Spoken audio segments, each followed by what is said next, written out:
Disclaimer. The content presented in this show is intended for entertainment purposes only. All opinions expressed are those of the host and do not necessarily reflect the views or opinions of any individuals or organizations mentioned. Statements made about public figures or entities are based on publicly available information and are not intended to harm or defame any person or business. This show relies on fair use of social media posts, which are presented in good faith for the purpose of commentary and criticism. Viewers and listeners are advised to form their own opinions.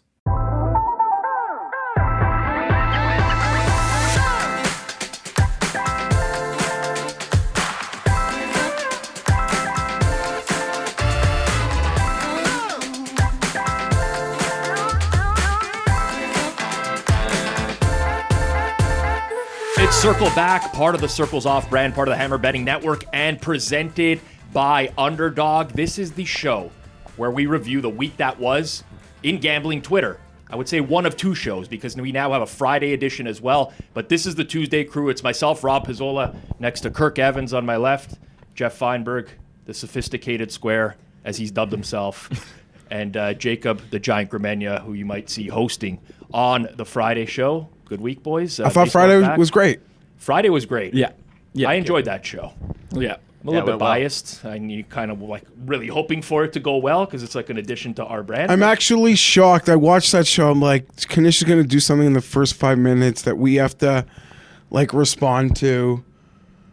But I'm happy he didn't do that. Yeah, I mean, listen, the beauty of that show is it's not live.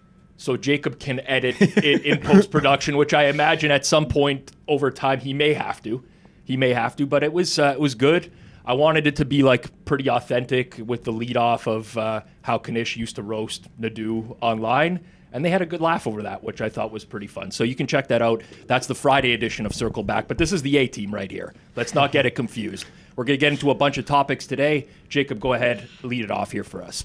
Yeah, so the first one here, big topic that's going around right now, obviously March Madness taking shape. Gambling Twitter obviously to be heavily involved in that. And the story from March Madness this year has been just the lack of upsets overall. So Matt Peralt sparked a debate after tweeting about the lack of Cinderella stories this year, showcasing the matchups here. The Elite Eight is 1 versus 2, 1 versus 2, 1 versus 2, and 1 versus 3, asking if people like this, if this is what fans really want. There was an overwhelming level of pushback overall. Most fans argued that seeing the best teams battle out the tournament makes it better, where some will say they want to see those stories and those upsets. And then we had Trav here at He Hate Me 2_0, who's pretty popular amongst gambling Twitter, says, I assume all these types of people only watch undercards on pay-per-view and turn it off before the main event. What's more fun than two season titans colliding, watching it at one dog walking 8 who had a couple weekends of positive variance?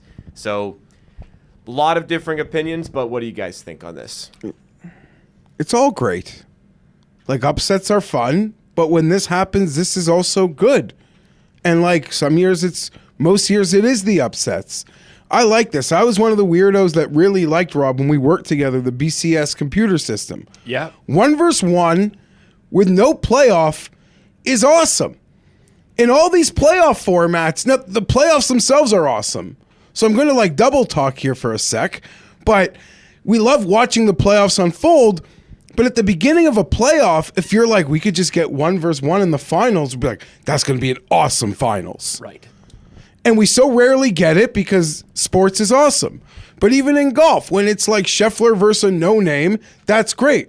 When it's two superstars going head-to-toe, that's great. Like, that's just the beauty of fucking sport.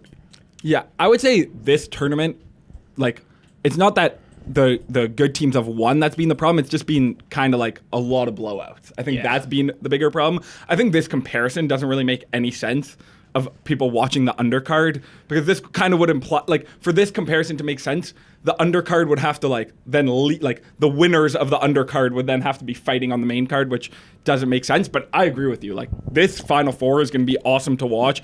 And I think people like to pretend that they like parity, but always the most watched stuff is like Warriors, Cavs. Yeah. When it's like the absolute titans and the stories we know and the teams that people want to watch. So I agree. I think it's going to be sick. But this tournament has had a bit of a lack of buzz, in my opinion. I've been pretty public about this before, but like in a game where I don't have any money on the line or anything like that, I think the average person tends to root for the underdog especially in the live event. Like you notice when underdogs go on a run at like a neutral site, the fans are going nuts.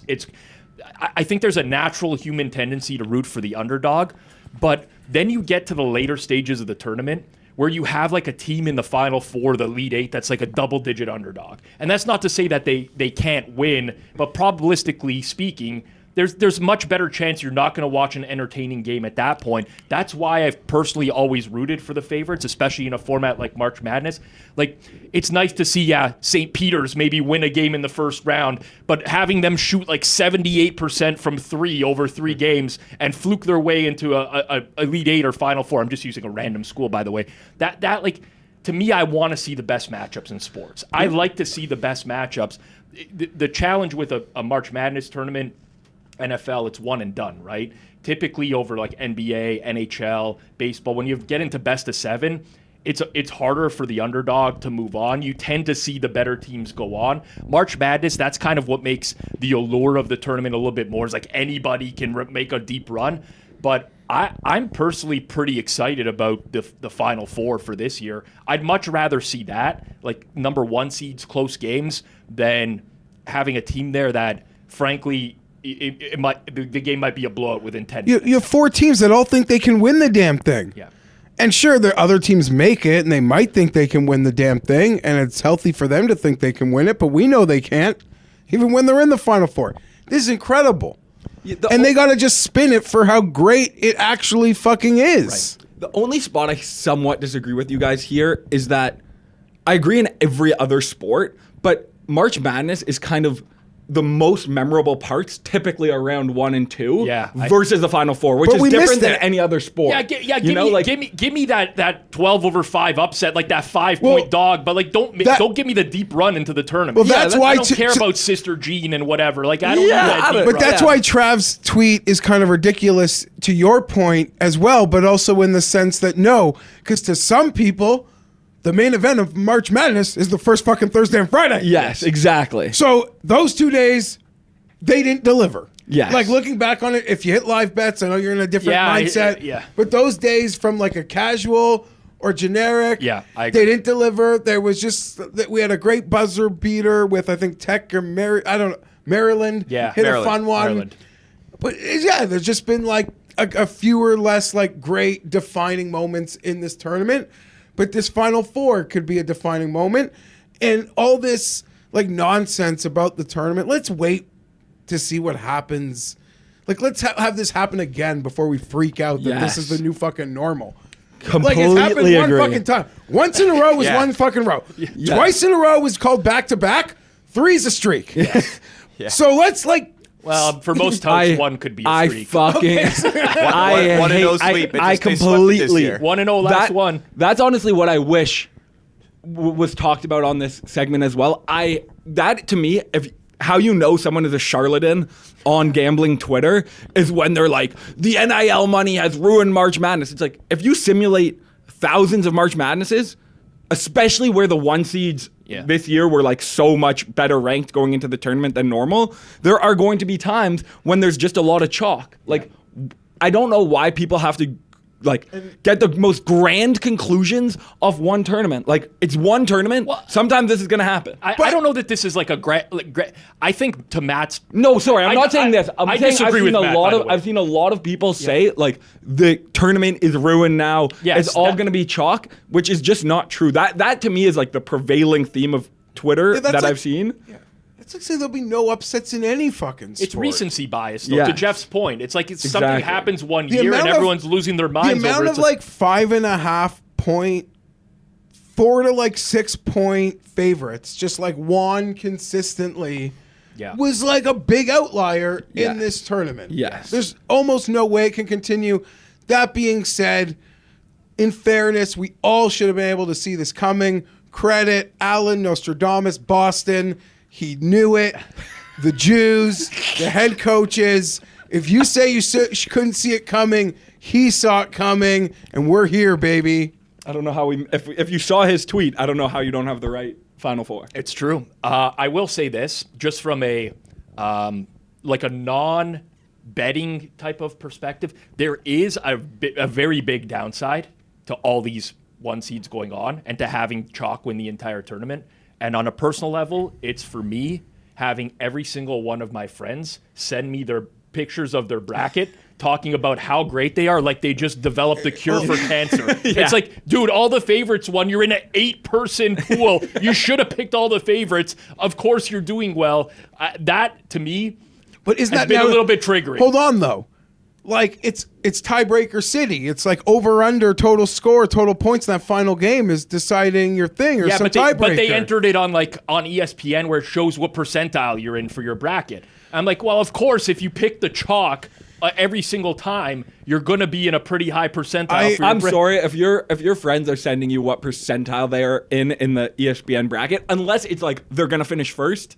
You should find new friends. Yeah, I mean, I've been looking for new friends for a while, but yeah, that's part. Who cares if you're in the 97th percentile listen, of a tournament that gives you no reward? But you know what? As I think about it now, there'd be previous years where like a 13 upsets a 4 in the first round, and they happen to pick it. I'm going to hear about it. Like, it doesn't matter. I think brackets truly bring out the worst in people. I haven't done a bracket in actual years. Yeah. But for the first time ever, I did Joe Ostrowski's Survivor, the high stakes one. Joe Ostrowski from Bet Sweats. Yeah, I lost on Saturday night with Texas Tech, and that was like my move. I didn't know and they were up pool. 10 with like 3 minutes. It was incredible sequence to watch. But I felt like I was just like dead after. Like, not like dead. Like, it was just like the feeling, the exhilaration, the high and low was incredible. Was that against Florida where they just couldn't hit a free throw? Yeah, they were up 10 and they missed the 1-and-1, and the two dudes combined to hit like 4 straight threes. Yeah. It was truly great TV, but I was on the wrong. I caught just the end of that game. I saw a 9-0 run in like a minute and 11 seconds. Yeah, just absurd. But that would have busted it open. Now with only the ones, it's just going to be a tiebreaker finish. Yeah, and I was playing for my own path.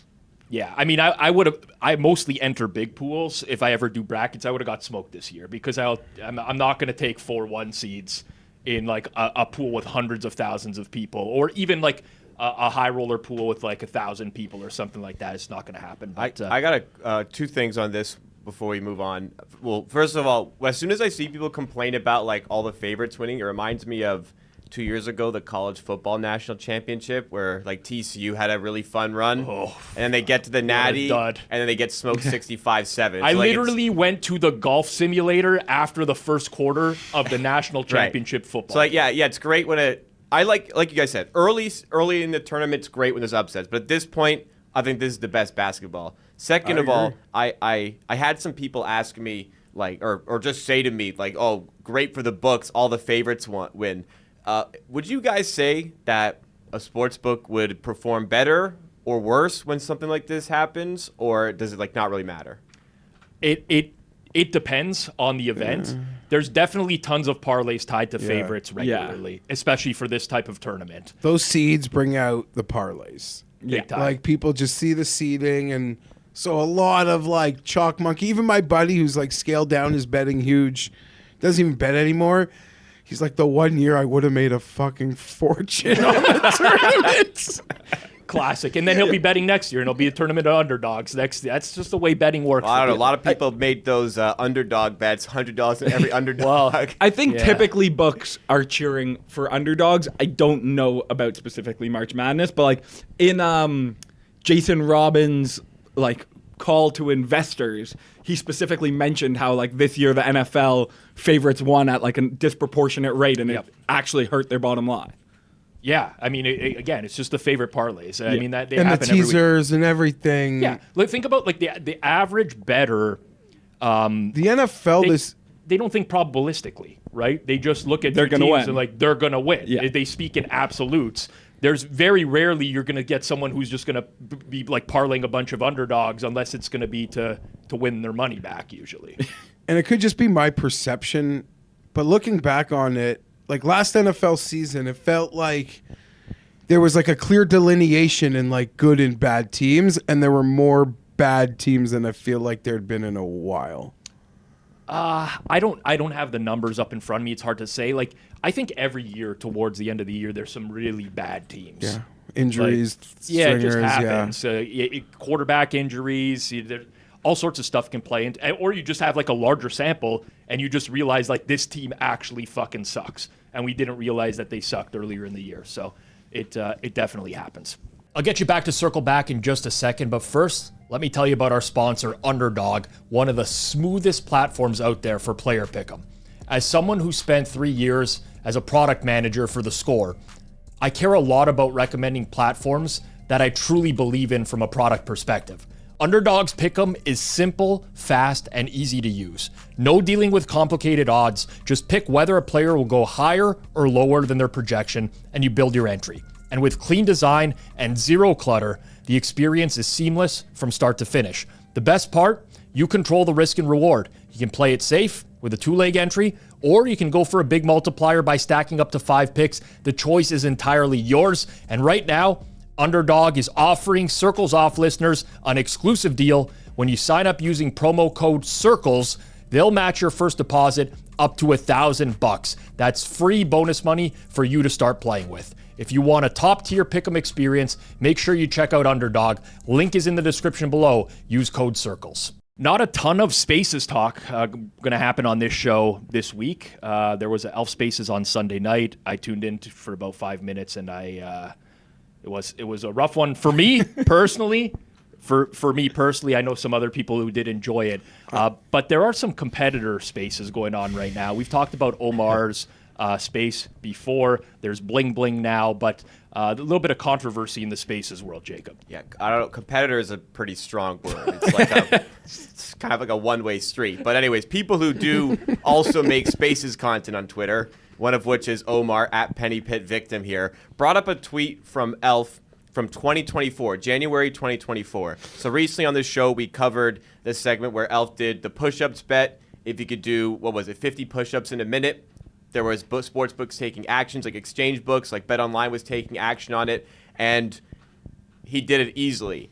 And Omar decides to dig in and surface up this tweet from early 2024, which is Elf promoting his live stream that he was doing on Kick, and in the promo, he was doing clapping push-ups, like showcasing he's very clearly capable of doing push-ups. And Omar tweeted, calculated, premeditated, who is behind it all? Hashtag we have everything. Saying, seeing he found these amazing receipts that it was, I don't know, rigged that Elf was able to do the push-ups. And then Boomer Bets said, I really lost money on this. I'm an idiot. And Spinfluencer in a little bit of in a joking tone, I would definitely say. Joking. Hashtag void Elf push-ups. So what do we think, guys? Did Omar uncover the truth here or what? I can't believe anyone could have actually bet no on it. Well, okay. This is a really hard topic for me to discuss because there's so much personal bias that is involved here. What does that mean? I cannot stand Omar. Oh. So he saw his opportunity to get a sliver of relevancy and decided to try and get some people to bite. And we bit. I like the implication here that Elf had never Elf, for this to be a legitimate market, Elf could have never done a push-up before. No, I think, no, you can't refund it. Credit to Elf and him and his buddies, they pulled off a pretty big coup. Yeah. My point being, there's money to be made in these spaces. You could start a good space. You could trick a whole audience into a thing, and you could win a quick $50K. Do it. Well, if you actually have talent to host a space. My point being, no, but his friends did. My point being is that it's not that no one ever thought Elf hadn't done a push-up before. In the lead up to it, he was he was having conversations aloud in the spaces I don't know if I could do it, guys. That 50 was a little, in a minute. This is a lot. Well, he said he was working it the other way. So calculated, premeditated, probably correct. But also they did it. They got books to post it. They got people dumb enough on the internet to bet against a vain kid saying he could do some physical challenge when all he's wanted to do for 3 months is take his shirt off on camera for you. So, like, that's it. And he pulled it off. So, credit to him. But it was calculated and premeditated. For sure. It doesn't mean anything should be refunded, though. No. But there's like a couple arguments. Because, first off, NBA Green Beans, Brett Feinsod, is a good friend of Elf. And he made a lot of money off of it at profit. I believe he seeded the market with, like, I'm pretty sure. But it was Elf's words that fed into the other side of the market. Yes, but I actually do have like a little bit of a problem with one of your best friends kind of knowing what the outcome is going to be and making a lot of it off of that. But if you're going to go after Elf for doing that, like Omar's original post of like the Elf did these push-ups before, that's public. That, like, anyone could have found that and bet based off of that information. It's no different than anyone could have went into the space and heard NBA Green Beans saying, Listen, I'm betting on Elf because I know he can do these push-ups. And after... Sorry.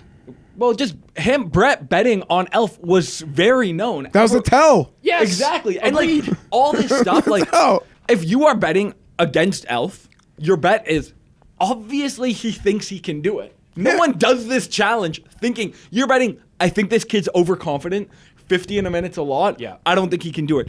You're not, like, he's a human being. He has his own body. Obviously, he's worked out before. He knows that he thinks he can do it. No, he would never have done this challenge if he didn't think he could do it. 100%. And this isn't even like me saying a great three-point shooter saying, I can hit X. Because there's way more variance in that than this. Yes, exactly. This is no variance. It's zero variance. Very little. I don't know. Good. It's a non-story, dude. A sweepstakes book and an offshore book posted some random stuff on a push-ups bet. They pulled one over, and like it's scum. I don't want to say scummy, but they just did it and. Suck it up if you were dumb enough to bet the under, I guess. Yeah, let me add to the story here. So Elf didn't really profit off of doing this from like a betting standpoint. At Real Fats, who's a member of Sports Gambling Hall of Fame Board of Directors, defended Elf, saying essentially like if he really wanted to rig it and like make a ton of money, he could have done it. But he ended up arbing this, which is very on brand. Elf originally made a name for himself with those kick streams by giving away his edge for arbing stuff live. So in the end, he profited either $5.70 or $4.50. So it wasn't some big thing for Elf to swindle it so that he'd win. He didn't really profit off. Now, granted, you guys said his friends did, but they know him and know he can do it. That was obviously the tell. I don't even know that it's unethical. Like, I almost agree with Fats. It might calculated, premeditated, but that doesn't mean it was unethical. Like, all things can be true. You know what you're betting into with a bullshit market like this. Like, the only way it becomes sketchy and weird is if the video's doctored or something. Yeah, no, or he intentionally doesn't do loses. it. He exactly, takes it intentionally lose. Exactly, right? If he bet a lot on himself to not do it, and like he could have done it and just didn't, then it's like, whoa, this is fucking weird. Right. Yeah. But you're betting on him to not do something. Obviously, he's trying to do it. If he does it, even if Elf had $1 million on the yes, I wouldn't think that's weird. You are betting on him being overconfident. That's really the only bet on the The night. reality is this is, I know we're covering it. This is a total non-story coming from someone who treats hating on the Elf spaces like it's oxygen, basically. Like the guy, he cannot, I'm speaking about Omar right now, he cannot stand that Elf's spaces draw viewership. Like, this is a guy who's been doing spaces on Twitter for I could literally live stream a fucking spaces right now of me taking a shit and reading a newspaper out loud, and I will get more viewership than the Omar spaces. Like that would actually happen. Let's test it. I guarantee it would. Like this is what we're talking. Talking shit. That's so finally time to release talking like, shit. You don't understand. Like, and to me, Did you this is just come up with that name? That's No. Talking shit is like the gem of this that's, operation, but that's the secret. No, but didn't we have an idea for Yeah. for It a was- bathroom? Was it G-Stack's G-Stack. idea? It was Yeah, but we G-Stack. were all going to sit in stalls. Stalls. We were going to build a It would actually be like studio. this studio, but we're separate. We're sitting on toilets and we're separated by Bus. wall. But we're doing this show. And we're just talking It was shit. G-Stack's idea. Shooting it was called shooting the shit. Oh, That's what it was shooting called. the shit. Shooting the shit. Oh, shooting the shit. I think this show would be really weird if we were sitting on yeah, in toilets. hindsight, it would probably be a little bit. And we couldn't look at each other. No, we it's wouldn't. the whole point. Stall It's would the be right stall here. is in But between. it would do better than an Omar space. Yeah, 100%. But like when I say I'm biased, right? That's the weirdest idea I've ever heard. It's amazing. I can't believe you never heard of It's this show. It's this show, but we build a fake studio. It's not like we're gonna do it in the regular bathroom here. Yeah, it's like we're a just on mock. toilet. It's a mock Yeah, toilet. it's a set. It's a set. Sure. You're on set in a stall. Okay. There's a camera Sure. right on your face from the door. You don't think that would have worked? I think it would be much worse than this show.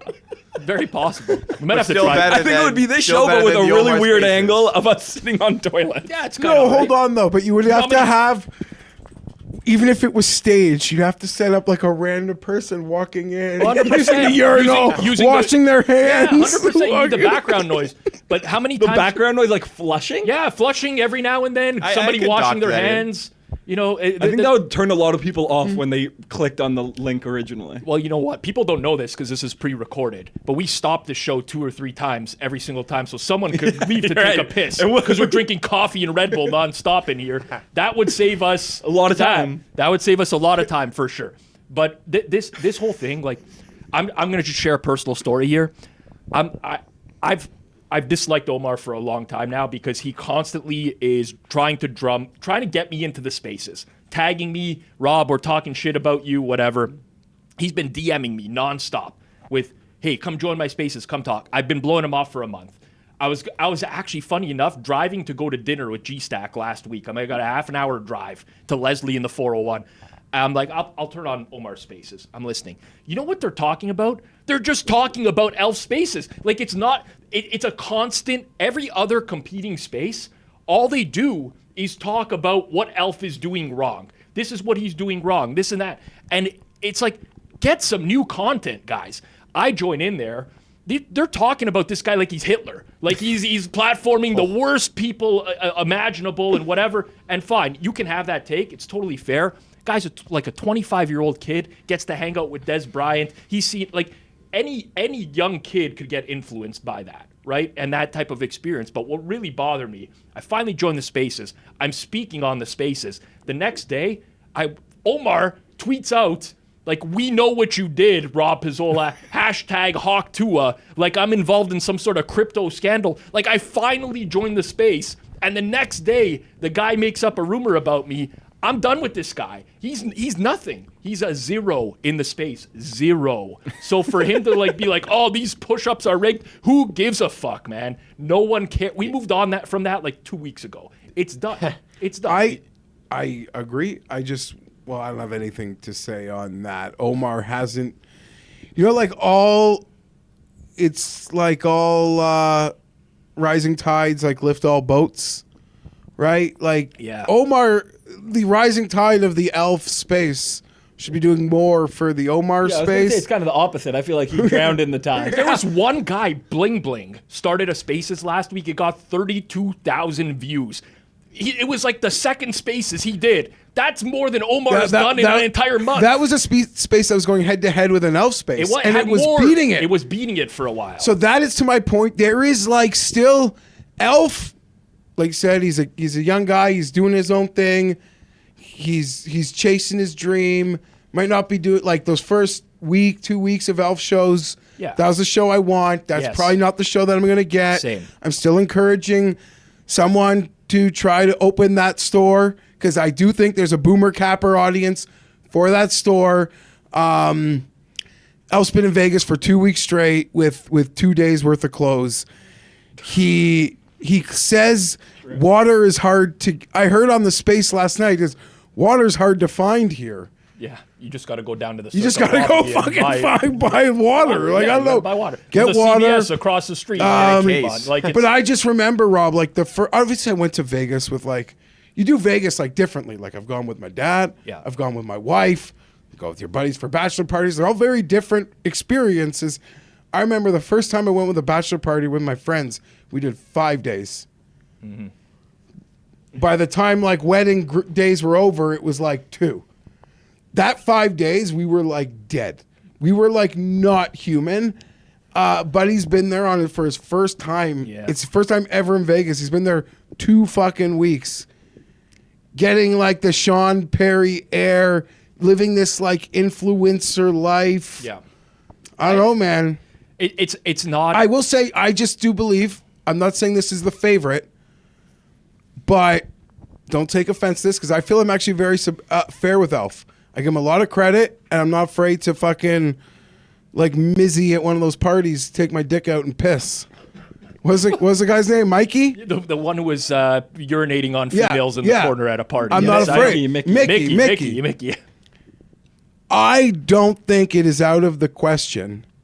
Everything is a work to set up an Elf Perry fight. That very much could be. I don't think it is. No offense to Elf. I like that. His character in my books is like just trending down in terms of like my ability to like just believe him at face value. I agree. So just because of that and how this is all played out, I almost think, and he knows nothing is played better for him than fucking the boxing. Yeah. Nothing works more. If he could, any chance he can like hold on to the boxing is best for him. And I believe whether he's trying to manufacture it, I thought that second fight, like before it even happened, I didn't really trust it. So I know he's in this beef with Perry, and he's saying, you know, I'm supposed to take Elf at his word. Enough's happened in the last like couple weeks where I just like can't. So I believe Perry versus Elf is an end game here. I don't know that I agree with you in the sense that I can't take anything at face value anymore. Like, especially after the NBA Green Beans library, like, you know, bathroom incident. And then the next day they're buddies sitting at a table. They're hanging around in Vegas. Like, I don't know, none of it. It seems just over. Him like respect all females. Like, you know, I can't force a girl to answer a question drunk. And then it's like I'm going to show her passed out in the back room, though. Yeah, it's like I don't know. I don't know. For me, I am definitely at the point now where I still like crave having the option to have that entertainment value at night, but it's not doing it for me right now. That's just me personally. Sorry. Yeah, I like it because I am a child of long form. I love fucking radio. Yeah. Okay, I used to work in it. I worked in it because I grew up loving it. Yeah, I'm with you. I loved it. So I can like be down for a show that goes on and on. If I like the host, I can drop out. I can drop back in. It's like when I'm walking the dog, I'm in the car. Like no one listens to a 4-hour radio show. When they're in the car for 12 minutes, they listen to a fucking radio show. When they get back from that appointment to drive somewhere else, they listen to another 15 minutes in traffic. Like, so I like that. I am from loving radio. Mm-hmm. So I'm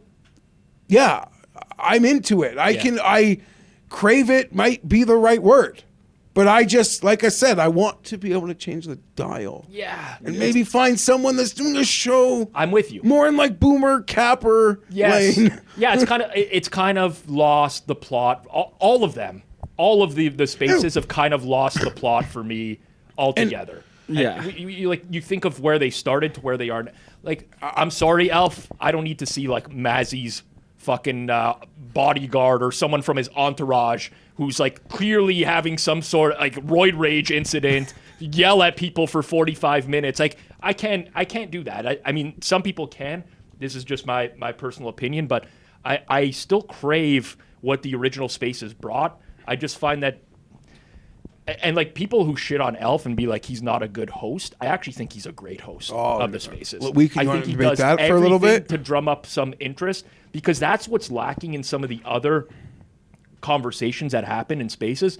It's like just bringing random people up. Yo, what do you got to say tonight? What do you got? And it's like, yeah, hold on. Okay, well, like you could have that conversation two ways, because like Elf like needs the other people. Elf, Yeah. you could not listen to Elf do like a long form conversation by himself. He is not capable Correct. of that. So I don't think he I is see a what you're good saying. host. Yes. He needs, like, he's desperate. The second he's got to go 2 minutes solo, he's desperate for someone else to like get in here and carry the But fucking that's every load. space. That's every space. Every Twitter space is like that. There's No, not, but like who's we hosting look these at that like can carry hosts the and load? we look at hosts in like different things. If like you were it's hosting a Twitter space, I could probably listen to that for an hour about anything. Like Vanna White just needs to like that's all he's doing. He's just flipping the board. He's Yeah. flipping the letters. Yeah. Invite you up, he'll flip the letters. You called for a vowel. He change the lights up. He moves the vowels. So I guess he He's not like an actual host that I think you want to listen to him. well, he's not Howard Stern, like where you're like captivated by what he's saying, but he generally leads the flow in a good way. If he doesn't have like Nadu, like he needs a captain performer So in there for them to be good. Here's what I'll say about it. It depends on what the end goal is, right? But clearly he's trying to drive engagement. That's his end goal. So when he brings on like Amanda Vance and people start complaining in the comments, could be anyone, Sean Perry, whatever, but nobody's dropping off and the viewership is increasing, he is accomplishing every But single hold one of on his though. goals. Yes, you are right, but the show is still so young. You can only be disingenuous with your audience so much before they feel like a lot of people feel. And that's like there's only good and point. we could be here. There's only so many times you can like not deliver or be like a complete hypocrite before people are just done. The show is young enough. He's built a lot of equity. He's burned a lot of equity with his audience. Yeah. Like there's been a lot of give and take on that respect, but you only get so much, Rob. Fair enough. You do. Valid point. Yeah, I agree. You And can't so young, it's turncoat. so You young. can't turncoat them so many times. And there was a point on the weekend where he like mocked and like was like I would say like pretty mocked and rude towards his audience, and I don't think that will be is helpful either. I don't know. We're going to see where this goes. There's going to be a lot to talk about for the Friday crew and probably us again next week over the course of the week. Jacob, what do we got next year?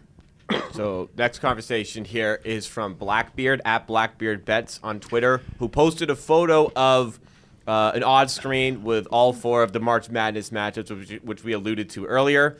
And he selected all of the one seeds, all of the pretty sizable favorites, and said, somewhere out there, a capper is charging for this exact parlay this weekend. Drove up some conversation about the worst things that pick sellers do, but when it comes to you guys, do you have a problem with, like, let's say a pick seller were to post this play? Would you have an issue with that? Yeah. Of course. Obviously. What the fuck? Unless they could act, which no pick seller I've ever seen parlay 4 games and can justify that being like a great price. Well, on the especially parlay. 4 massive minus favorites that like Yeah. and it's all the games in like a weekend. Like Yeah.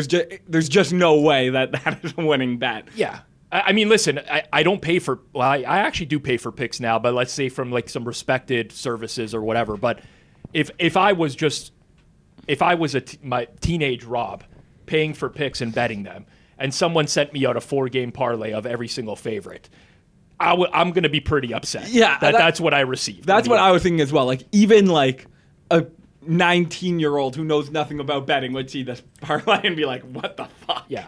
With that said, there's so many things that bother me more than this type of stuff, though. Yes. Oh, for sure. That's what I was kind of getting at. Like, of the things to be upset about with pick sellers, like, this can't be very high on your list. Well, number one for me that always triggers me from a pick seller is when they send out a fake line. A line that doesn't exist. Do we know someone who does that every now and then? I know what you're trying to get me to do, but I'm not going to commit to giving I know lots of people who do. Okay, but does someone come to mind? Someone Maybe messages. Jeff well, as if you put it on Listen, an exchange I gotta and somebody say, takes it, if then I've it's got the a real birdie price. in the DMs, he's been on fire. By the way, okay. So I was trying to avoid this at all costs, but now that it's been brought up, thank you very much, Kirk. It is insane behavior to tell someone to go bet Duke minus 7,000 and then say afterwards, like, that he should have posted it on an exchange. Like, that is the most absurd behavior. We can all post good prices on exchanges. Like, everyone knows how to do that. Not only did he do that, he also called you out for saying that the line didn't exist. I will say, we texted back and forth that day. I said, Steve, I will be very happy to issue an apology if I can use the screenshot you sent me, which ended up being his forecaster screenshot where he got matched for like $144 on his Duke minus 7,000 bet. Regardless, I wasn't speaking specifically to that, but like the pick sellers that give out the play after the market has steamed, that triggers me to no end. Because now you're telling somebody to go bet a line that doesn't exist, and they are very likely going to play the worst price that has no value, because most pick buyers, they don't really know how the market works, and they don't understand that, if somebody tells you to bet over 142.5 and it's now 145.5, like the value's not there anymore. That's the thing that triggers me the most in the pick selling debate. Yeah, to me, the stuff that pisses me off isn't like the really low level stuff like this, like, and maybe this stuff is worse, but like it's what we were talking about of messaging the minus 7,000, saying my play was available at least one major book. I don't know who would do that as well. But yeah, those things of the people who really like are more in the sharp community, somewhat, who pretend like they're like real winners and want respect from real winners, but do shit like that is what pisses me off. I'd say like for me, it's maybe not the sellers. It's like the people so dumb to like be involved with it, like an Amanda Vance, like $250 a month for truly nothing. Yeah. Like genuinely less than nothing. And she even acknowledges she doesn't even give them a sense of community. Like you're just, like it's just nothing. Like literally what I would say to that is save $240, spend $10 on a pretty girl flicking her clit on OnlyFans, and make your own bets. Make your own bets. And you're already plus 240, and you've got good beats material when the day goes bad. But it is this industry. That's your plus EV of the week. Yeah. Plus EV there is this industry. Save the $240, get a clit flicker on OnlyFans. Yeah. 10 on the clit flicker, you save 240, and maybe you can win your own bets. Well, like you if like just find free content, save even more money. Yeah, so that would be, but it's just this like, listen, some of these pretty girls, like you could know the war they're having in their head. Like the internet, there's money on there. There's like, I don't want to do that. I can't do that. I got to go home at Christmas. I got to look at my father in the eyes. My daddy is still alive. I can't do that.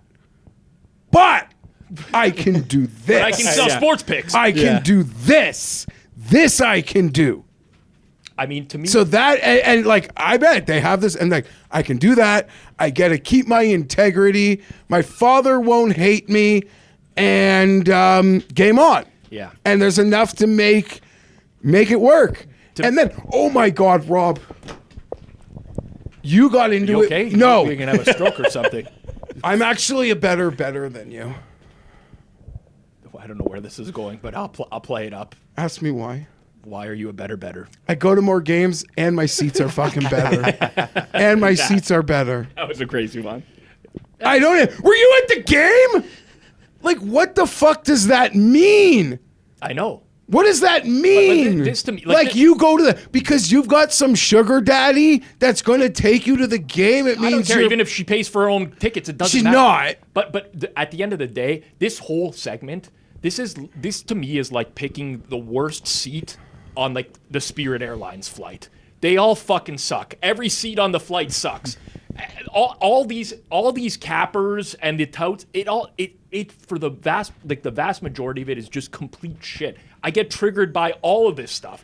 Even like, yes, of course, someone telling me that they're a better hockey better than me because they went to the Stanley Cup Finals. That's in their city they live in. Congratulations! Like, what does that mean? Releasing a stale line drives me crazy. And just frankly, the majority of people who don't have an edge that are selling picks that can't even describe why they have an edge, that drives me, like all of it drives me crazy. All of it. It doesn't matter. And like, yeah, the four favorite parlay? Sure, I'd fucking be incensed. But I'm going to be incensed by anything I see in the space nowadays. Yeah. Agreed. That's the real problem. It's a complete fucking cesspool. And that's why this tweet did so much engagement, because people are all laughing. They know what the space is like. They're like, ha ha ha, hilarious. Yeah, I saw this guy do this. I saw that. It fucking sucks, man. The space sucks. Agreed. But yes, she's not a better than me because she went to Game 7 of the Stanley Cup Finals. She's not. What do we got next here, Jacob? It was time for the comments from last week, which were very, very positive, as always. The MLB season is a marathon. 6 months, 2,400 games, and endless betting opportunities. It's easy to fall behind if you don't have the right tools. That's where Betstamp Pro comes in.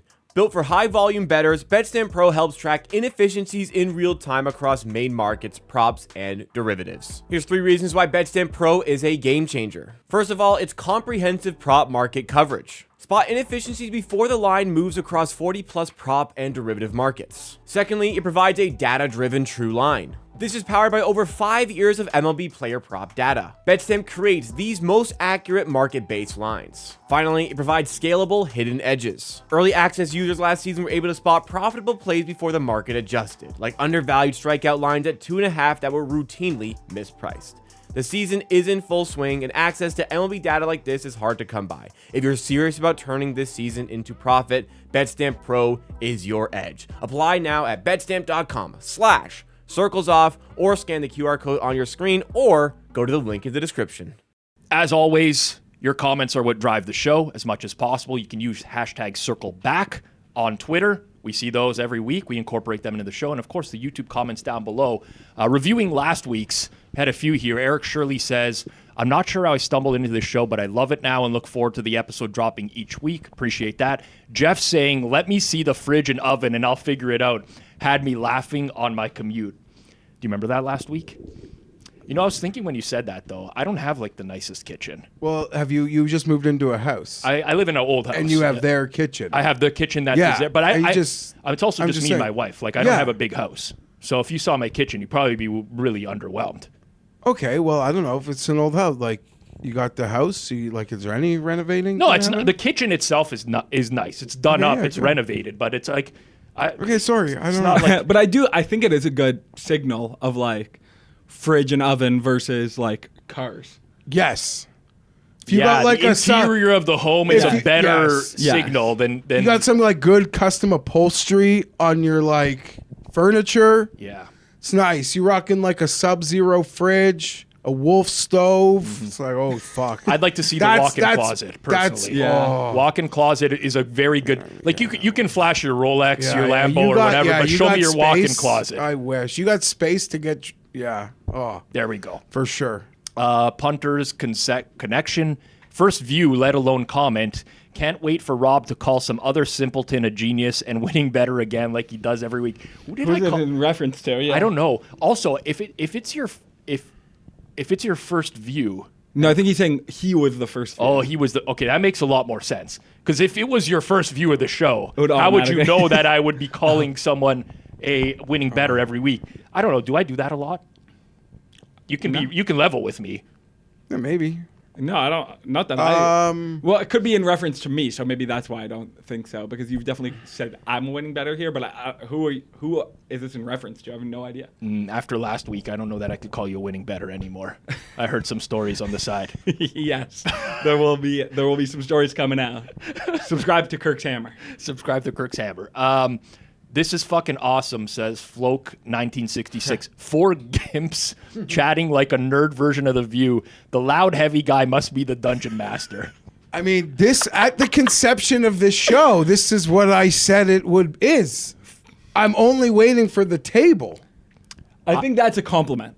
It is. Like, no, but I think it's like a backhanded compliment. But at even the conception of this show, that is what I was saying to Rob, the show. So I don't. How do you feel about being a dungeon master? I don't know the game, so I don't know what that means. Yeah, I'm not familiar with the GIMP games either, I'm not, personally. I'm not. I do enjoy the insults personally. Yeah, if you want to insult me on the comments, I read them every week. But I think nerd version of The View is like exactly what we're going for. Yeah, Yeah, sort that's of. what I it didn't is. We're read this just and think it was a yupping positive it up. comment. You didn't view it as a positive. Like I Jacob. wouldn't say it's positive, but I don't. I think it's like Not kind of that like I'm not. Yeah, Offended it's just by on the it's on the comment, nose. just- Like it doesn't have to be positive or Yeah. negative for it to be I like guess. a bullseye. You know, it's like one of those where you read the first, you're like, this is fucking awesome. You're like, this is great. And then you read more of it and you're like, wow, 4 gimps. Okay, I don't yeah, know. but the view is not a compliment. Sure. But it's Like kind to Kirk's point, it's kind of what we were going It is for. for progressive nut jobs. Yeah. Yeah. Like freaking out about everything. So, but at the conception, I said just the concept. Like I wanted the view. I mean, this is how Conceptually, GRP advertises Yeah. our show every week. He says Yeah. it's like the view for sports bettors. And and GRP says, like he admits he hate watches The View. Yeah. He loves to know what those ladies are saying. The only thing I love is sort of like Whoopi. I wish there was a table here to cover my gunt. You're looking okay. All black is a good choice if you want to It cover was the gun. unintentional. You didn't know the comment was coming. What? We move on. Well, at least for the hater comments, at least like people who come up with something other than just calling it circle jerk, like the Yeah. most low hanging fruit that It's true. everybody's already exhausted. Like if you're at least gonna talk shit, at least come up with something No, it's good. interesting for a comeback or for a roast. No, talk shit in the comments this week. Absolutely. I support And it. on Twitter, please. M. Denzi said, man of the library in the bathroom. no, but was man all- of the library. Oh, man of the library. Oh, good Good catch. catch. Good catch. Jeff should have read that one. Rob Was- misses it when I say it. When he reads it, he doesn't know it's happening ever. Man in the library, man of the library in the bathroom was all time. Brett made a business decision not getting in there as any sane person would. Again, like I don't even know that it wasn't scripted, like as we talked about before now. I honestly have no idea of telling whether or not that was real or a fake interaction. But then- Man of the library, excuse me, is got to be like the fakest person I've ever seen. I also feel like it was kind of consensus that like, oh, Brett made this like right decision. Like, man of the library, whatever you want to say. Like, he's like a short, like nothing. I didn't think it was like so scary to get into the washroom with him. I thought Brett was like, if he's going to talk that much shit, whatever, go in the washroom and fight him. I think just gives an washroom advantage is to- a very Canadian term, by the way. What, restroom? I Bathroom? believe bathroom Yeah, and washroom restroom. is Washroom, Canadian. I believe, is very. No, Canadian. I just. Well, I'm yeah, very no, Canadian. I agree. If you're like the bigger, stronger guy, I think you're going to kick someone's ass. Like, who cares if you're in the washroom? But to the other person, the smaller dude, I do think it like levels the playing More field. variance a bit. in a To put you Yeah, in right. like Yeah, a yeah. telephone But I- box, I as agree. opposed to the Yeah. more athletic, bigger guy getting to like utilize it. Yeah. I agree with that. My point is that like I didn't think the washroom was like this massive swing. Like No, yeah, but it was was probably more- good for man of the library, but, like, but it's- like I didn't think it was like, oh my god, if Brett went in there, he's gonna die. It's a lot easier to like chloroform someone's rag in a Yeah. telephone booth than it is in a large space. Agreed. John Reed 91 time-stamped a part of last week's episode, said the Pizzola Fezzik Fallout is actually sneakily good content. I'm here for it. I got buddies who eat this shit up, and I explain to them, like from my POV, because I get it a bit. Not so much like you. I like it. Sometimes it can feel like it's an old married couple. Yeah, Going I can see at that. it. I kind of, so I don't know who finds it entertaining, who doesn't. Oh, I find it very entertaining. I'm so done with it at this point. Like the amount of hashtag circle back on Fezzik tweets every week now, it's like I don't want to turn the whole show into a Steve Fezzik roast. I'm really actively trying to avoid like that continued beef. I'd like to move on. I I'm don't. trying to continue it. I Yeah. will just say, like the practice of like it's a tricky game. Getting your own juice in and then sending out your carrier pigeons or your emails to clients, like that's a tough racket.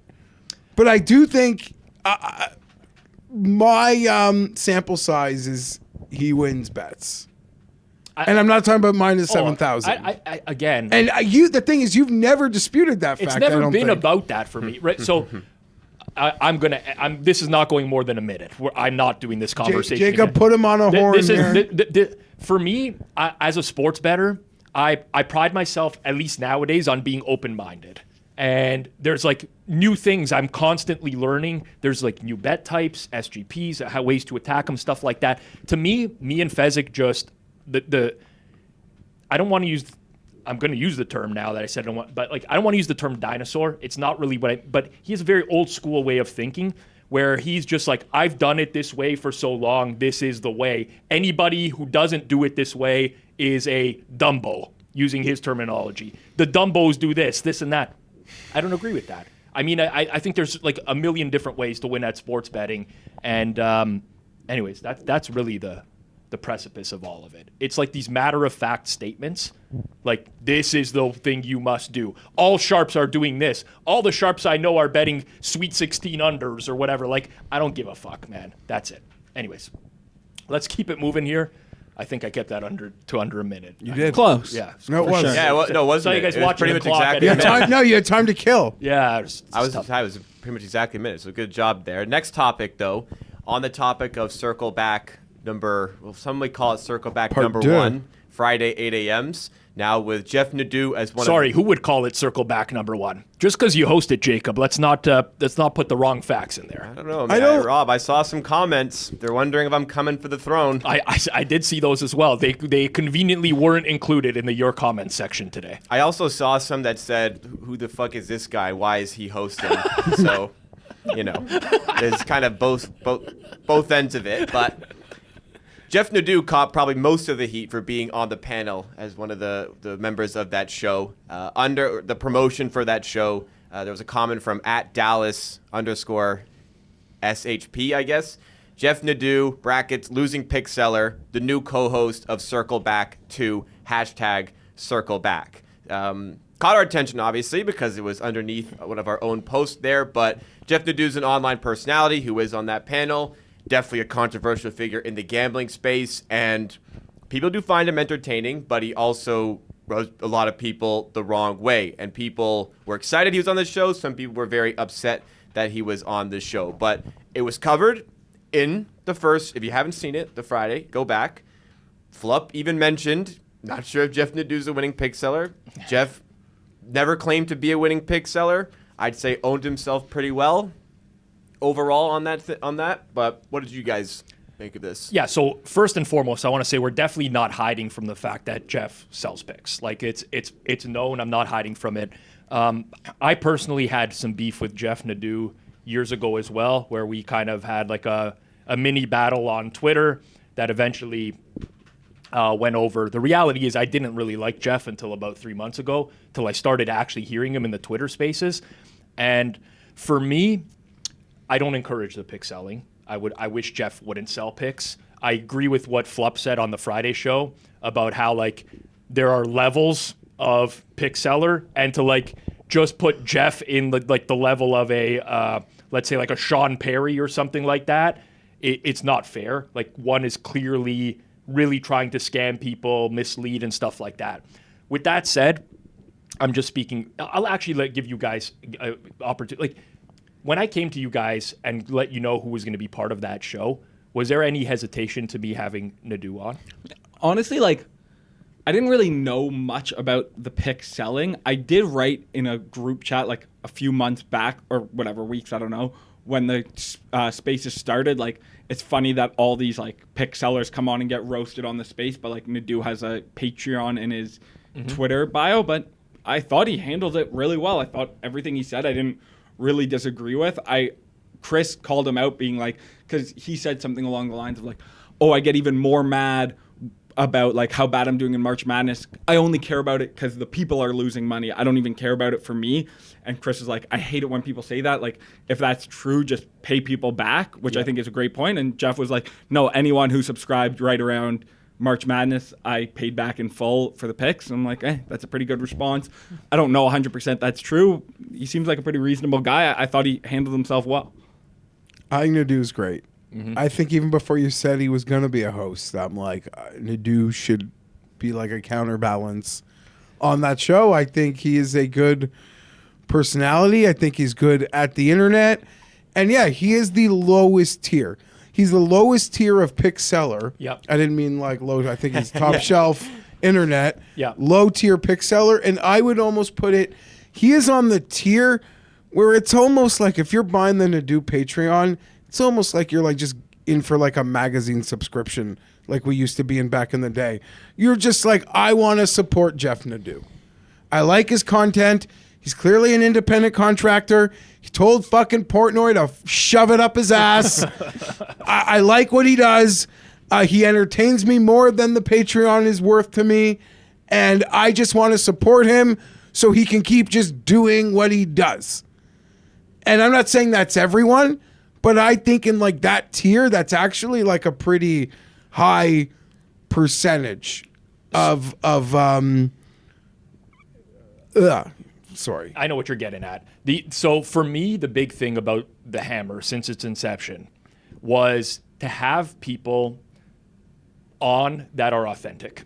That's always been the goal, right? It's never people view us as like a sharp sports betting network, and a lot of our creators are sharp. Some of them are pro bettors, like full-time, no other job. Some are semi-pros, like Kanish. We have a pretty good roster of people who understand sports betting. And I'm not saying that Jeff doesn't, but the reality is what I've always been going for is authenticity. And to me, those people on that show are extremely authentic people. Agreed. They're not there misleading people. They're not making up stories about themselves. You don't have to fully agree with someone to respect them as a content creator and respect their authenticity. Jeff Nadu says many things that I totally do not agree with. All right? When he went on his rant on like a Spaces a month ago about there's like no place for women in sports or whatever, I strongly disagree with that. I didn't know he said that. But no, he's got a lot of strong opinions. Like, yes. Yeah, I like Jeff Nadu. I do not agree with everything he says. A lot of it is weird. A lot of it is proven factually incorrect in my daily life with just how good my wife is at her job. Like, she doesn't belong just at home looking after the kids. Right. Agreed. So, like, but I think at the same time, I think Jeff's fucking great. But he's entitled to his opinion, for one. And like he gets put down and he'll argue it. He authentically believes these things. And to me, that's what makes good content. Like, you know, Shipper used to roast us when we first started this show, right? For Jeff's appearance. He still kind of does, man. And he still probably does. But for Shipper, his idea of good content is like, let's have 3 like-minded individuals there, all who share my point of view, and that to me is terrible. That's terrible content. It's boring. I would never even watch that. If I'm watching a show and every single person is agreeing with everything I have to say all the time, I don't really care for it. You need some sort of disruptor. I think the combo of Kanish, Nadu, Flup, that's 3 very different people, very different deliveries, and I think that a mixture like that makes for good content. So if people are upset because Nadu sells picks, I would rather Nadu not sell picks. I'll be completely honest with you. Do I think Nadu is going to be a winning, profitable bettor for his client base in the long run? No, I don't. I would be lying if I but he's not really advertising, for one. But doesn't he say that he also, like, it's a show and he talks through the board? And I'm not defending the selling. I'm not defending the selling of the picks. Yeah. But it's not just like the picks. It's like if people like Nadu, there's extra Nadu, and you can pay for extra Nadu other than the 90% Nadu that's free. Yes, agreed. I don't think that's an issue. I don't think that's even worth giving them a hard time for. I mean, we've had so many pick sellers on this network before. It's never been about the pick sell. I don't agree with the pick selling. Don't get me wrong, right? But I want people that are real. That's it. That's all it comes down to. Authentic. Real.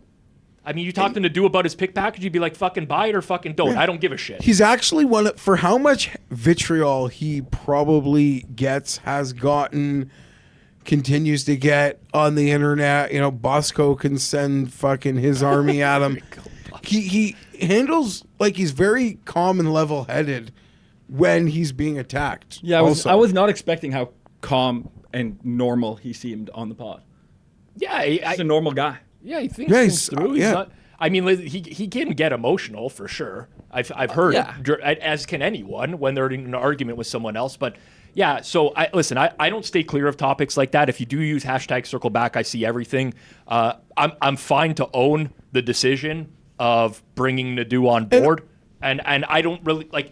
I'll talk it through. People might say, Rob, you're a hypocrite. You're entitled to your opinion. I don't care. But for me, just understand that for hiring process for the Hammer, it's always been about authenticity. I'm looking for people who can keep it real with the audience and not misrepresent themselves. I think Jeff Nadu is very entertaining, and he ticks those boxes. I don't need to give more praise because I think he's great. I don't know him personally, like just through the internet. So I'm also like aware of his track record of like 3 weeks into this. Right. He might tell you to like fuck off. Yeah, but even if it's going great. He might not be on the show a month from now. Who knows? I have no idea. I hope that's not true, but I'm a big enough Nadu fan to know the story arc. But also for those who watched the first Friday episode, as Kirk alluded to, what you'll notice is that Kanish and Flupp did not let him off the hook for the pick selling, and that's like that. But I thought he responded like well. as good as he I agree. can. But we're not shying away from it. We're not like pretending that it doesn't exist, and that's what I want to get across as well, right? Authentic content. We're not hiding. It's always going to be real conversation. So, circle back 2, not circle back 1, circle back 2, the second of every week. Friday drops at 8 a.m. Eastern time. You can listen to it on your way to work, whatever you want to do over the course of the day. But that's dropping here on the Circles Off channel. Baseball season is in full swing. And just like the game, sharp bettors know that their timing and liquidity are key. That's where the Edge Boost Visa debit card comes into play. With Edge Boost, you get instant access to extra bankroll, 0 interest, and unlimited withdrawals, allowing you to strike when the odds are in your favor. Whether you're firing at live betting lines during a game or you're looking to capitalize on off-market totals, Edge Boost gives you flexibility and speed that you need to make your move. Just like a baseball player waiting for that perfect pitch, you need to be ready when the moment hits. With $250,000 daily deposit limits, your bankroll is always ready to be in play, no matter what game you're betting on. Plus, you can earn cash back on your betting spend up to 0.5% just for what you're already doing as a bettor. Get in the game with the Edge Boost Visa debit card today. Link down in the description below. We do like to cover some regular sports stories every now and then that maybe don't actually have a sports betting tie-in necessarily, although you could argue that this one does. But this one made the rounds over the last weekend because it caught a lot of people by surprise. Jacob, I'll hand it over to you here. Well, it has been dubbed the Torpedo bat that the New York Yankees have been using this season, and they have been absolutely mashing with it as well. So photos surfaced of the new bats that a lot of the Yankees players are using this season, which has a very bulbous section on where the player would frequently hit the ball with. So they had a team of people at the Yankees dive into the statistics on where that player most frequently gets connection with the ball, and they've made a more bulbous section of the bat in that area. So for some people, that's on like the barrel, but guys like Anthony Volpe will hit it closer to the logo. So that's where his bat is going to be a little bit bigger, and people have been upset about that because, well, I mean, I don't like the Yankees, but people hate the Yankees, yes, and want to shit on the Yankees every opportunity that they can here. And also they won 20-9 against the Brewers. They hit 8 home runs,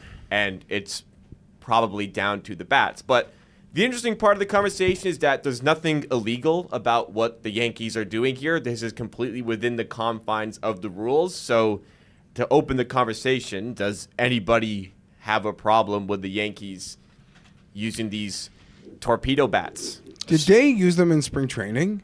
That I don't know. So they just I debuted think them? so. No, I think they did use them in So spring no training. I'm one not sure. talked about it in spring training? I guess because maybe the Yankees weren't hitting 8 home runs a game. But if it was just this thing that they like debuted and like hit in camp, then shouldn't they have waited for like a more high leverage moment to debut it? I actually don't think it's like, I don't know what to make of it. If it's in the rules, it's in the rules. Yeah. If it works, everyone will be doing it in a week. Yeah, like Jacob mentioned. I don't know about you, Kirk, but me and Jeff are huge Blue Jays fans. I would assume you're Toronto. I wouldn't say I am as huge, well. but I am as Jacob as well. I would cheer very hard for them. We're in Toronto. We're Blue Jays fans. I'm conditioned to hate the Yankees.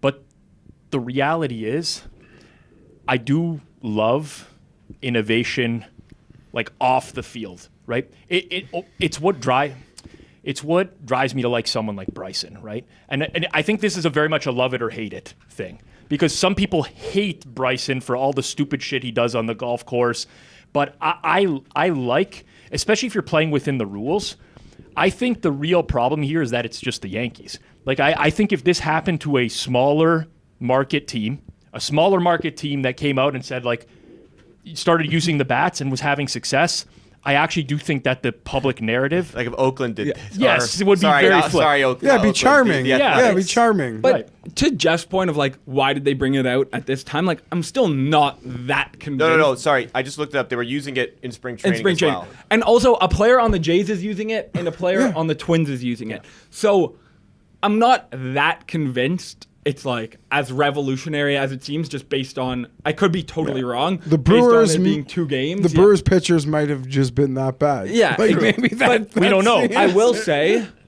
and you said this is somewhat sports betting related, like, I think if you can become a torpedo bat expert very quickly, that is like a serious money-making opportunity right now. So I saw. What do you mean? People were auto betting the overs by like people on were the weekend FGPing everyone who uses a torpedo bat on the Yankees to get like to hits homer. or runs. Or?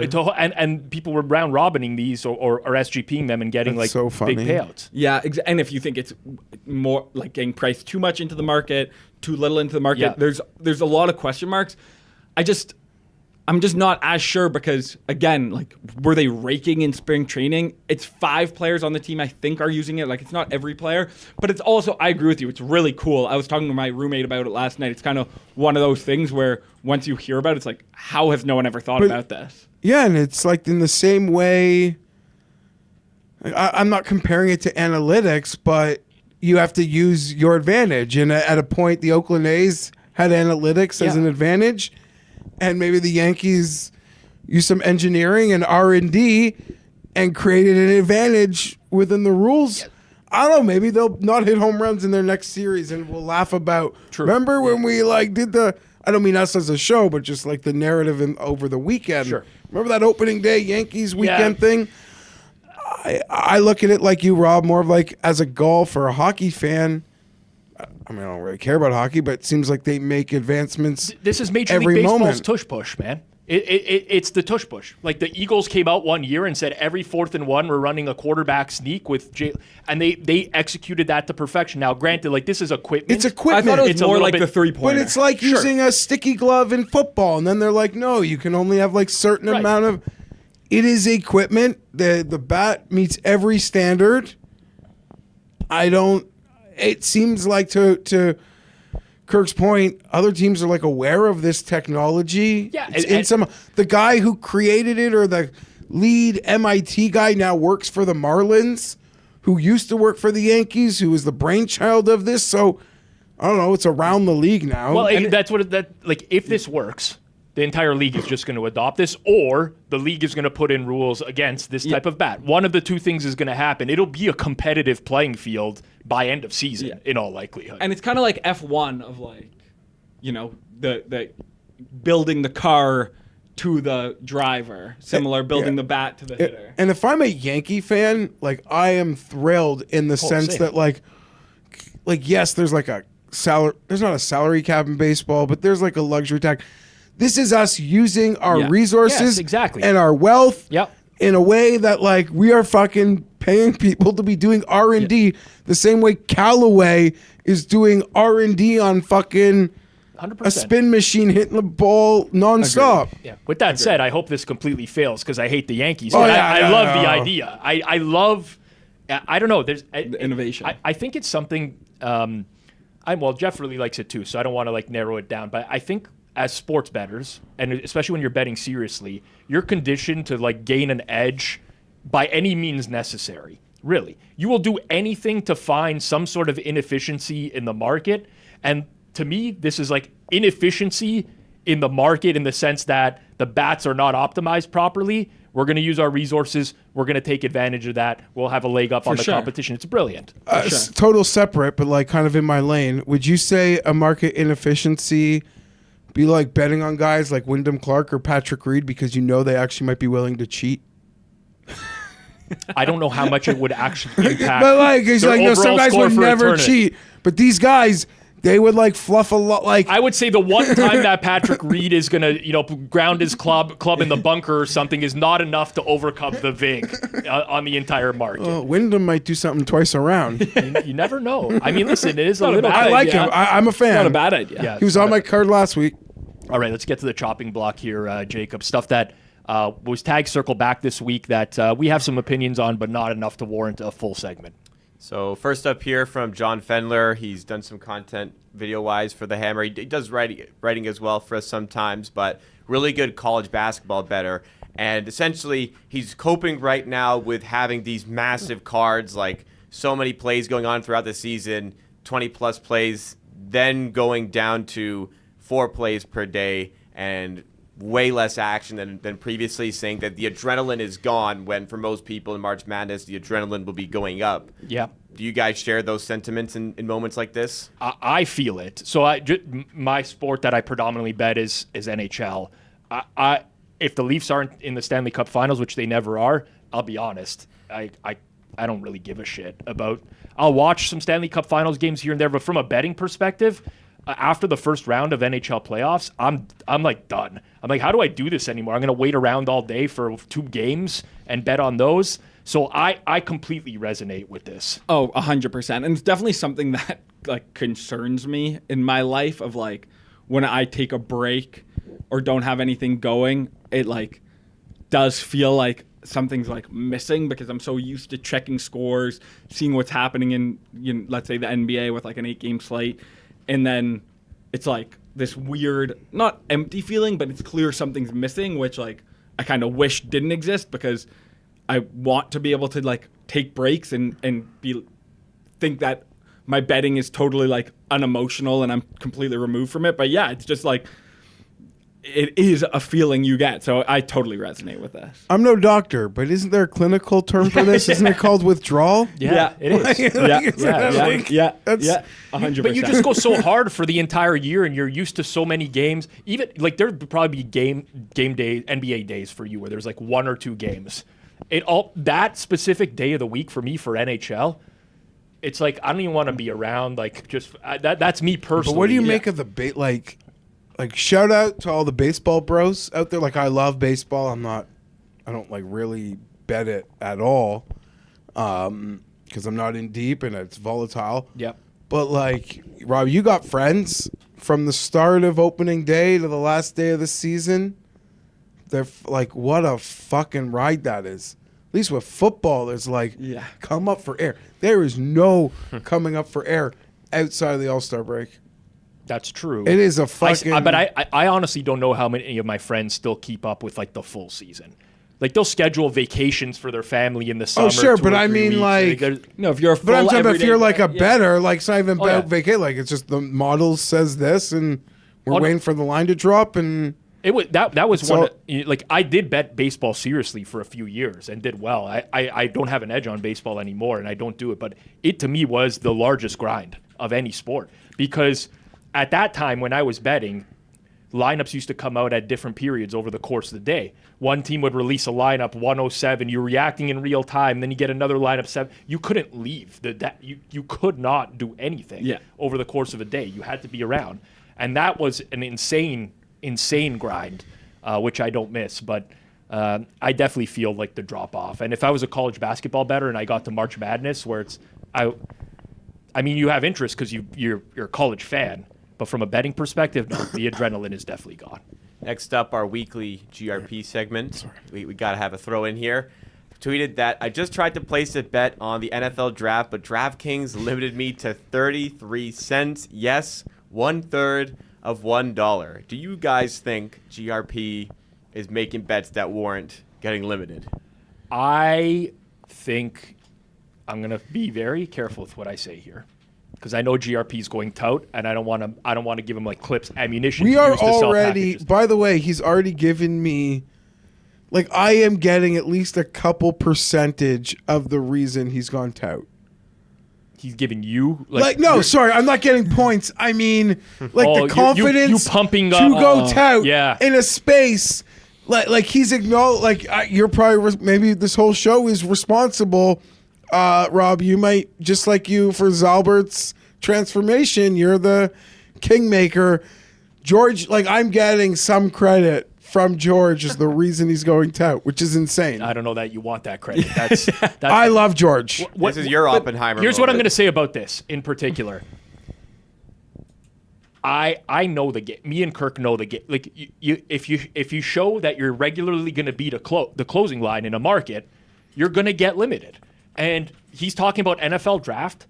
George places NFL draft bets on like the day that they open at DraftKings. So he's betting, Cam Ward minus 160 first overall, and the guy's like minus 1,000 now. That's an easy market so to you're beat. saying You George, beat it, you're cooked, dude. So you're saying George is really good at betting the NFL draft? I would Probably say that not George really has good, shown but- the propensity to beat the market in the NFL draft. Yeah, and I think anyone who has a bunch of time and knows really anything about the NFL can probably beat the draft, which is just such an information market.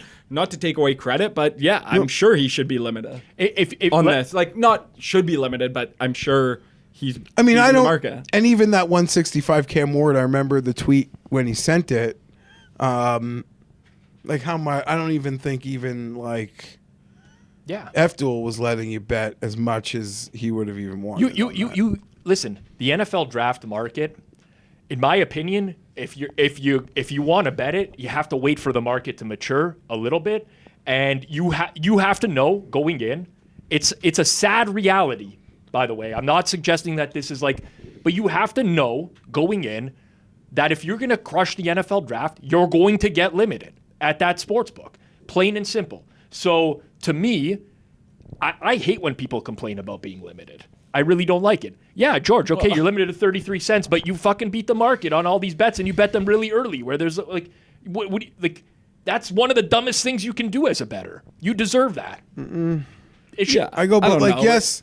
I think George should take his, I think him being limited and betting any edge he has is a good thing. I think George is doing the right thing here, and he just happened to get limited. But I think he should keep shoving. Oh, this. fair enough. But my whole point You know is what, you though? can't really complain about it. Yes and no. Yeah. Because if you're like overall like showing the book that you're not a sharp bettor, but there's this like one corner of sports gambling that you're good at, they should still, and their limits aren't even high to begin with. What did he get down on that bet? Do you remember the Cam Ward one? Well, that was at a different site. Okay, so maybe That I was at a little different bit- site. Either way, So my point being is if you're still like not a sharp bettor, let's not even like be talking about George, but there's one area where you've got a bit of an edge. Like DraftKings won't let me bet 10 cents on a golfer. sure. But like, I don't know, I lose enough to them on like football and they just let me bet my fucking golfers. Yeah. That's not fair. It's like this store is open to you, but it's like I'm 12 years old and I can't go behind the porno Different conversation. the porno shelf Yes. because I'm not allowed in there, but I'm allowed in the other parts of the video store. There used to be stores you can rent videos, yeah. Kirk. Yeah. You'd go there Have you on ever the been weekend. in a Blockbuster video? You'd be there on the You did? weekend. Yes. On like Friday, your mom would take you. You'd get to like rent video games and movies, and you'd have them for the whole weekend. And then you had to bring them back. And then like in some of the I more would get late charges every time. and the independent places had like a porn section, but it was behind like a curtain. Yeah, curtain or a So you closed couldn't, door like- in the I back. think I was too young For that, but I but- didn't know that was a thing. Yeah, so you only arrived when like Blockbuster had taken over the whole marketplace, pretty much. Man, those days at Jumbo Video when I was a kid, my dad'd be like, "We're going to rent a Nintendo game." I'm like, "Let's go." Let's go. Yeah, A popcorn machine. I do, Let's go. to your point, I imagine George isn't limited on other bets. Yeah, that's I why. agree. So I I was just gonna think, say that. shouldn't they just, because he's a losing customer in Yeah. other regards, shouldn't they just swallow it? Like, that's why the Yeah. industry just fucking sucks. I agree. I don't think that's a Fair. bad point at all. That's a fair point. like, you're just stomach- not a yeah. sharp. There's one area Yeah, where yeah. you've like got your thing. It's like, I don't know. It's like this lunch place runs a great special on Tuesdays. And what do you know?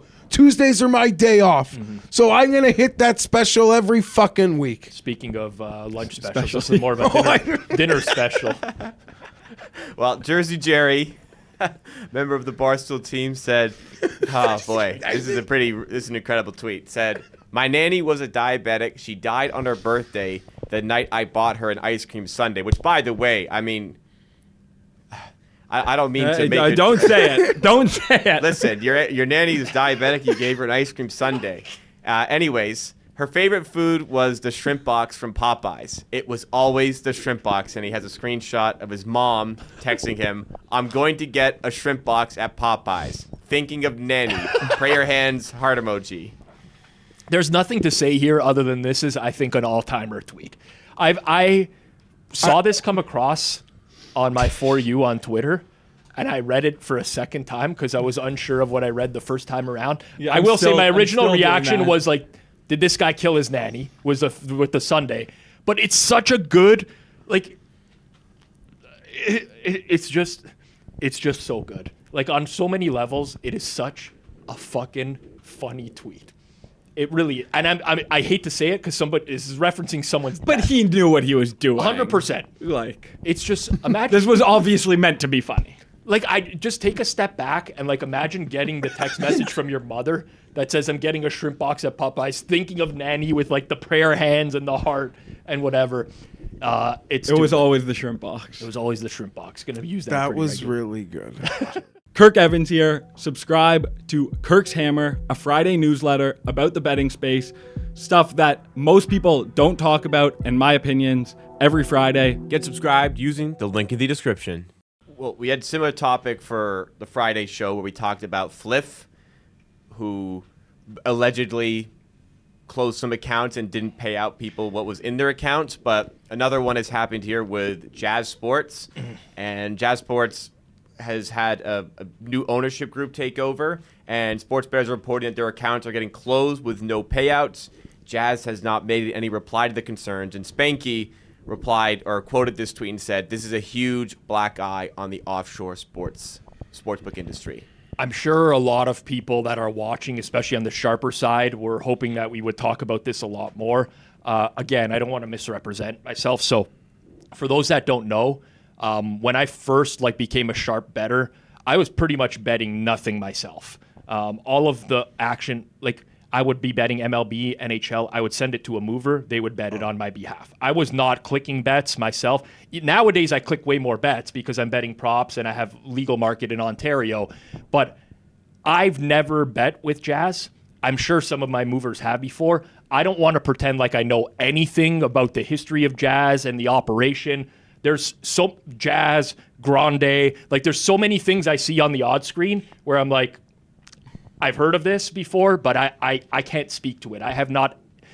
That predates me, so I don't really have anything to say on this other than that it's pretty fucking shitty for bettors that when somebody just takes your money and runs, basically, which is what's happening here. Yeah, I'm with you. I have never bet with Jazz, so I don't know that much of the situation. But as much as we like to talk up the offshore market, this is really where you run the risk because there is really nothing to do here versus, if this was a legal company that was operating out of Ontario, not to defend them. They do a lot of shitty things, but at least you kind of have some places to go, which, to be fair, the gaming commissions are fucking horrible as well. But this sucks, and I don't know much about it, but I've seen a bunch of people I know talk about it, and it sucks. So there's a lot of things I don't know about, and I feel less stupid about on this show. But I'm usually aware of the sports books, and I never heard of this fucking book. Jazz. So I'd heard of it. And I'll tell you this: I'm heard I'm on a ton of the offshores. I don't need to list them, all of the ones that people are familiar with. I think people might disagree. I think they're incredibly reputable. That's just my point of view. In fact, no wonder they're probably doing so great as a whole, as fucking these television books limit anybody who even pretends to know what they're fucking doing. So we all run back to our safe space offshores. Don't bet with low tier offshores. yeah, Bet with the offshores that are they actually. did have some name So I think brand. exactly. I think the Jazz name kind of predates me as a winning bettor, and that they were a lot larger at one point or another. I've never even heard someone reference Jazz. It's like, Chernoff this is would a where lot. Adam Chernoff would on Simple Handicap, when he does his rundown of the board. he would always say Jazz. I don't want to get into that, and I like Chernoff. Yeah. And I didn't mean because we're an hour and a half in, and they haven't come up, and Kirk's been a good boy. No, we're not doing this now. But We're how not doing it this year. they did, I thought it was so low grade of them giving out their win total stuff on like lines that didn't even exist. I didn't Well, see I that. didn't see this. ESPN Bet put out win totals. And they Okay. posted? No, I For think NFL. whatever. Never. No, mind, you got man. to fill me in a little bit No, more. now I feel like I don't want to say something maybe wrong. you're misrep. Okay, well, I we'll know. get to the we'll bottom get to of the it bottom off part, air. yeah. I just saw a lot of didn't see people this. like complaining about. I was like, oh, there they go again. I did not. Like see that. $200 They did not limit. release a win No, total. no. I think it might have been on like an just Okay, I think I know what you're referring to. Adam Like has his own 200 separate. Yeah, he did a newsletter where he went through every single win total that was posted, and he provided his win totals for the year. I think. Got it. Okay. I don't know. I think that's fine content. I could be wrong then. It's a bit of a weird take thing it to back. do. If We're gonna get it's to the something he bottom of wants this. to bet, but- Regardless, Adam's my favorite one there by definitive gap. So if I got it wrong, I got it wrong. I'm a big Jeff fan. I don't know you. You Who's don't know Jeff? Jeff. You don't know Jeff. No, he might I'm be not. Jeff at Bet Bash this year. He doesn't spell it Geoff though. He spells it the more He traditional. spells it the normal way. the traditional way. Yeah, the right way. Yeah, the more Yeah. traditional way. Finally, we had, I guess, someone looking for clout this week. Jacob. Last one was our very own Kirk wow. Evans saying humans were not designed to sweat SGPs. Look at that, Kirk. A couple of parlays here. Like you said, it was like round robin parlays that.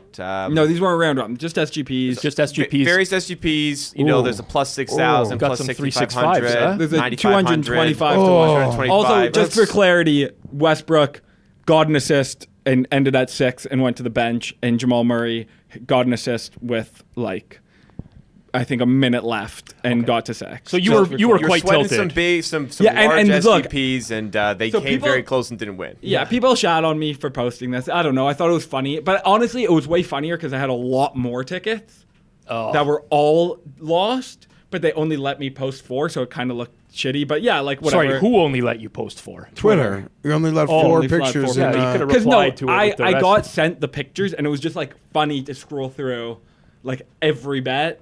But yeah, people were like, "Oh, you're posting an edge." Like I did not think that. People kind of misrepresented what the edge was.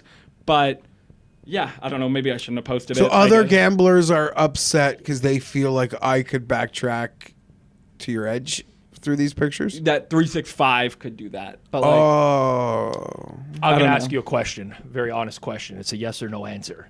Let's say that who's someone that Kirk doesn't like in the space. Let's say that Ed Right Angle Sports posted this exact same tweet. Would you have responded to it?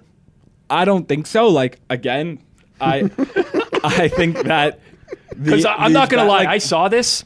By the way, I have no issues with anyone posting whatever they want. It's a public forum, Twitter, and you post something and people don't like it, they can comment on it. That's the beauty Yeah, of Twitter. It's agreed. why we love Twitter. I saw this. I was like, Kirk's gonna get it. For honestly this one. didn't get as much shit as you maybe would have thought, but yeah, whatever. But my favorite replies were like people being like, "Oh, parlaying player props, like you're such a square." Bet365 loves your account. Yeah, Bet365 loves Well, you. those people don't get it. We can laugh at those yeah, people. that was funny, but whatever. Yeah, I get it. Shitting on me for this, fair game. Were you seeking clout when you posted this? Did you want people to think I was you're just a heavy honestly hitter? like this was a very big loss on that Russell Westbrook assist, and yeah, I don't know. I thought I thought it was funny when I got sent all the pictures, but like yeah, obviously if I was posting this, I knew it would do engagement. I don't know if that was like really what I was posting. I for, love but- to hear that. Company man, content guy. I knew it would do engagement when I knew- posted but it. again, like I do think there's this weird thing of like people want everything to be so secret. Like it is fun posting things and seeing what people have. And I agree, not everything should be posted, and you don't want to be ruining edges. But again, that's just is not a secret edge that 365 can really shut down. But that's my opinion, and people have different ones. I do it often, but they can like find the account who had the parlay and X the account, or they Yeah, can like not maybe. allow you They to. technically could. They could maybe, do Or that. or there's something that you're grouping together here that they would. It's like also catch Kirk on Evans and- with how many followers do you have on Twitter? Not many. Yeah, like I will say, because I've been in this position before where I post something and then people are like, why the fuck did you post that? And the reality is, and I'm not speaking on Kirk's behalf, maybe he went through this, maybe he didn't, but sometimes you just don't think. You literally have like a bad beat in sports, and you're like, fuck, I could have won a lot of money, and you just post it to Twitter as like, you don't even really What's funny think is about if what you you're won, doing. you wouldn't have posted it, right? No, definitely not. That's what I mean. So it's Yeah. like I would have won this like however amount, like 100,000 in like privacy and silence, but I lost it, so now I'm showing you. Well, I think Yeah, there's clearly I some agree. people in the space I that agree. are seeking like validation, engagement, whatever it might be. But there's often times where you don't like.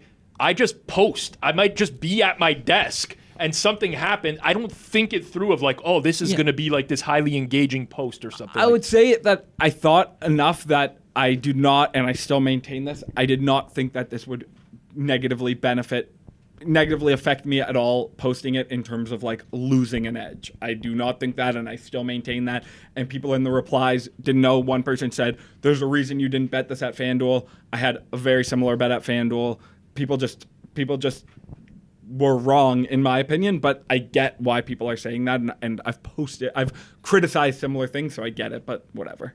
All right, that's going to be it for Circle Back this week. A reminder, we do have a Friday episode. We also got a Thursday interview dropping this week as well, so you're going to want to set notifications. I do want to announce the winner of the swag bag giveaway from last week. The winner is at Tom_pretends. Tom Pretends. Email us, circlesoff@thehammer.bet. We'll get your swag bag. We got a pretty cool Betstamp sweater that's going to go in there as well. Pretty solid colors. We got the red and yellow. There we go. That's going in. So email us, give us your details, mailing address, sizing. We'll get that over to you. As a reminder, we're giving away a swag bag every single week here on Circle Back. Here's what you got to do this week. 3 things. Number 1, sub here to Circles Off. If you're not subbed already, please make sure you do so. Second, leave a comment down below. Could be about anything. Doesn't have to be related to the swag bag. Third, share this episode on any social platform. It's that easy. We're trying to grow our audience. Get it out there to the masses. Let other people know that this type of content exists because we are attracting a new following and we do want to continue to grow. So for the swag bag, sub to Circles Off, leave a comment down below, share the show to any social platform, and you are automatically entered in our draw for next week. And of course, smash that thumbs up as well. This A team will be back next Tuesday. You'll get the B team on Friday. Thanks for tuning in.